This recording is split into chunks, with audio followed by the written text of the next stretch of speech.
Perkenalkan, nama saya Saproni dari Universitas Pamulang Serang. Akan menjelaskan tentang materi dari mata kuliah Bahasa Indonesia, yaitu tentang menulis. Yang pertama, tujuan pembelajaran. Tujuan dari pembelajaran yang dapat dicapai pada pertemuan ini yaitu mahasiswa mampu menulis secara produktif. Uraian materi.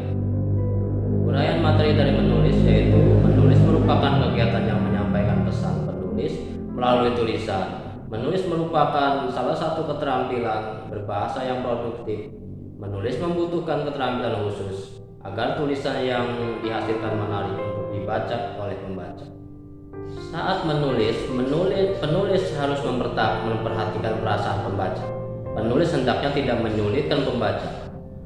Penulis harus memiliki pemahaman tata bahasa yang baik seperti penguasaan ejaan, diksi, penyusunan kalimat, dan sebagainya.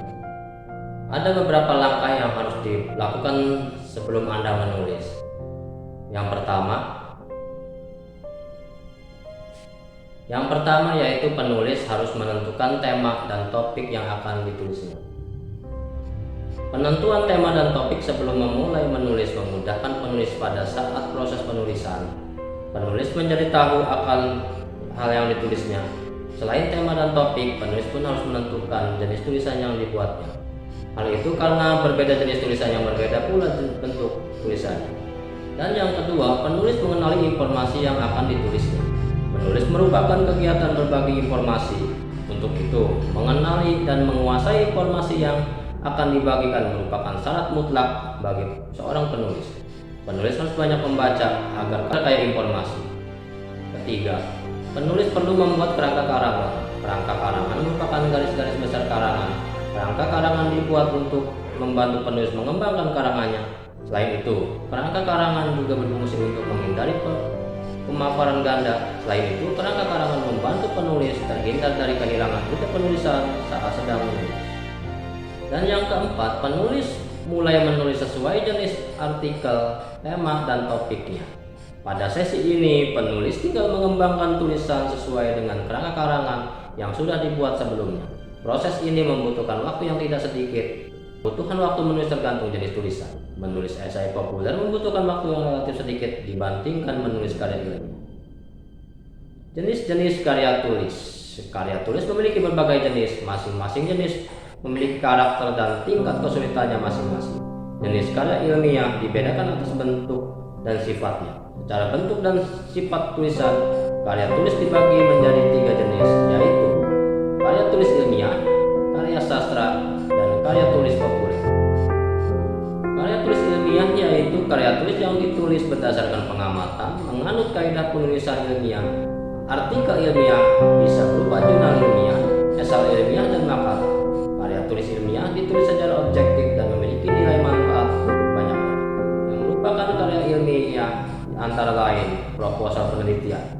Proposal merupakan tulisan yang berisi rencana kerja untuk diajukan sebagai rancangan kerja. Proposal dibuat sebagai usulan kegiatan yang akan dilakukan. Apabila disetujui atau diizinkan, maka proposal bisa dilanjutkan pada kegiatan yang sudah diusulkan. Proposal penelitian yaitu proposal yang diajukan untuk kegiatan penelitian ilmiah. Proposal penelitian berisi gambaran singkat mengenai kegiatan penelitian yang akan dilakukan. Yang kedua, laporan penelitian. Laporan penelitian merupakan laporan kemajuan proses penelitian. Laporan ini dibuat secara lengkap dan objektif. Laporan penelitian menekankan laporan hasil kegiatan penelitian dilengkapi dengan simpulannya. Laporan penelitian memiliki banyak jenis seperti laporan tugas akhir, skripsi, tesis, disertasi, dan laporan akhir penelitian. Yang merupakan karya tulis ilmiah yaitu esai ilmiah, merupakan artikel bebas yang merupakan pengembangan dari laporan hasil penelitian. Esai ilmiah dibuat agar hasil penelitian bisa dibaca oleh masyarakat. Esai ilmiah ditulis secara ringkas dan tidak bertele-tele. Esai ilmiah tidak boleh menggunakan bahasa yang sulit dipahami. Hal itu karena esai ilmiah nantinya akan dibaca oleh semua orang, bukan hanya kaum akademis saja. Untuk itu, penulisan harus memperhatikan bahasa populer dan bukan berarti menggunakan bahasa gaul. Dan yang kedua yang merupakan jenis karya tulis karya sastra. Yaitu karya tulis yang ditulis dari hasil imajinasi pengarang, artikel serta bisa berupa cerita pendek ataupun cerita besar.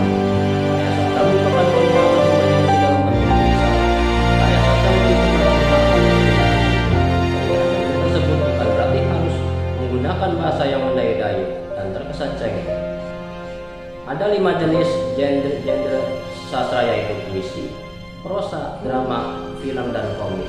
Namun pada pertemuan ini hanya akan membahas seputar puisi dan prosa saja. Puisi merupakan salah satu jenis karya sastra yang mengutamakan keindahan bentuk, bunyi, dan kepadatan makna. Puisi ditulis dengan teknik khusus penulisan puisi. Teknik tersebut dihadirkan dalam puisi agar menarik perhatian serta alterasi, asonansi, dan ritma dan sebagainya. Bahasa pada puisi sangat mudah dibedakan dengan bahasa keilmuan lainnya. Hal itu karena puisi memiliki sifat yang ekspresif, sugestif, dan magis. Dan yang kedua, prosa. Prosa merupakan karya sastra imajinatif yang menggunakan bahasa sebagai mediumnya. Bahasa dalam prosa berbeda dengan bahasa pada puisi. Prosa dibentuk oleh dua unsur, yaitu unsur intrinsik dan unsur ekstrinsik. Unsur intrinsik merupakan unsur pembentuk prosa yang membentuk dari dalam karya sastra itu sendiri. Dan unsur ekstrinsik merupakan unsur pembentuk prosa yang membentuk dari luar karya sastra itu sendiri. Yang merupakan jenis dari prosa yaitu cerita pendek atau yang biasa disebut cerpen merupakan salah satu jenis prosa yang berbentuk pendek. Cerpen ditulis tidak lebih dari 5.000 karakter. Seperti hanya prosa pada umumnya, cerpen pun memiliki unsur ekstrinsik dan intrinsik. Yang kedua, novel. Novel merupakan jenis prosa yang memiliki art lengkap. Novel terdiri dari kumpulan cerita pendek yang saling terhubung. Novel memiliki pengembangan cerita dan pengembangan watak yang kompleks daripada cerpen. Karena ukuran yang tebal, novel selalu dimuat dalam bentuk. Dan yang terakhir, bagian dari karya tulis, yaitu karya tulis populer. Karya tulis populer merupakan karya tulis yang dimuat di media massa, baik cetak maupun elektronik. Karya tulis populer memiliki karakter yang berbeda daripada karya tulis ilmiah ataupun karya sastra. Karya tulis ilmiah memiliki sasaran membaca kaum akademisi sehingga menggunakan gaya bahasa ilmiah dan ragam bahasa baku. Pada pertemuan ini hanya akan dijelaskan beberapa saja, yaitu resensi, sinopsis, intisari, dan esai berikut penjelasan. Yang pertama, resensi. Resensi merupakan salah satu jenis tulisan yang berfungsi terhadap suatu produk yang diresensi ya bisa berupa buku, film, karya seni, dan lain-lain. Resensi dibuat dengan membutuhkan masyarakat resensi tidak boleh digunakan jatuhkan citra sebuah. Yang kedua, sinopsis. Sinopsis merupakan ringkasan cerita keseluruhan dari sebuah karya tulis. Sinopsis umumnya melekat pada novel, film, sinema elektronik, dan lagu. Sinopsis dibuat untuk membantu masyarakat agar mengetahui informasi karya sebelum membeli.